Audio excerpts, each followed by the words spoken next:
ഇന്നത്തെ മോർണിംഗ് നോക്കിയാലോ. കാലത്തുള്ള കാര്യങ്ങളൊന്നും ഷൂട്ട് ചെയ്തിട്ടില്ല. ഇന്ന് വ്ലോഗ് ഷൂട്ട് ചെയ്യാനുള്ള ഒരു പ്ലാനും ഉണ്ടായിരുന്നില്ല.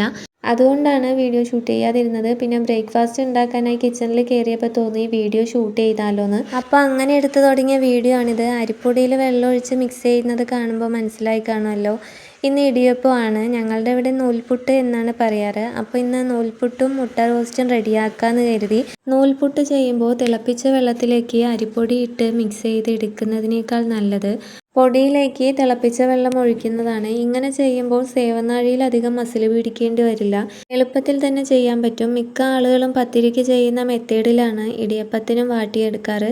പക്ഷെ അത് കുറച്ച് ടൈറ്റായി പോവും. സേവനാഴിയിലേക്ക് ആക്കുമ്പോഴേക്കും ഇരിക്കും തോറും മാവ് മുറുകി വരും. അതുകൊണ്ടാണ് നൂൽപുട്ട് ചെയ്തെടുക്കുന്ന സമയത്ത് ടൈറ്റായി പോകുന്നത് മാവ്. ഇതുപോലെ ചെയ്താൽ നൂൽപുട്ട് ചെയ്യാൻ മടി തോന്നില്ല. ഒരു തവണയെങ്കിലും ഇങ്ങനെ ചെയ്ത് നോക്കുക. ഞാൻ ഇഡലിത്തട്ടിൽ തന്നെയാണ് നൂൽപുട്ടും ചെയ്തെടുക്കാറ്. ഇതുപോലെയുള്ള 2 പ്ലെയിൻ ആയിട്ടുള്ള തട്ടുകൂടി ഉണ്ട് ഈ ഇഡലി സ്റ്റീമറിന്. ഞാൻ എപ്പോഴും ഇത് മാത്രമാണ് എടുക്കാറ്. ഒരുപാട് പാത്രങ്ങൾ വലിച്ചിടാൻ താല്പര്യമില്ല. പിന്നെ പാത്രങ്ങൾ കഴുകി വെക്കാൻ മടി തോന്നുന്നത് കൊണ്ടുമാണ് ഞാൻ ആ തട്ടുകളൊന്നും എടുത്ത് പുറത്തിടാത്തത്. അപ്പോൾ ഇഡലി തട്ടിലേക്ക് വേഗം തന്നെ മാവൊക്കെ സേവനാഴിയിലൂടെ ചുറ്റിച്ചു കൊടുത്ത് സ്റ്റീമറിലേക്ക് സ്റ്റീം ചെയ്യാനായിട്ട് വെക്കുന്നുണ്ട്. അതിൽ തന്നെയാണ് ഞാൻ മുട്ട പുഴുങ്ങാനായിട്ടും വെച്ചിട്ടുണ്ടായിരുന്നത്. അപ്പോൾ എന്തായാലും എളുപ്പത്തിന് ഓരോ കാര്യങ്ങൾ ചെയ്യാമല്ലോ എന്ന് കരുതി.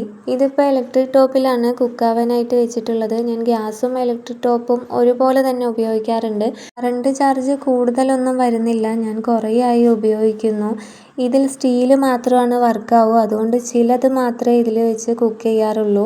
മെയിനായിട്ട് ഗ്യാസ് തന്നെയാണ് ഞാൻ ഉപയോഗിക്കാറ്. ഇവിടെ വിറകടുപ്പില്ല. അതുകൊണ്ട് ഗ്യാസ് തന്നെയാണ് മെയിനായിട്ട് ഉപയോഗിക്കുന്നത്.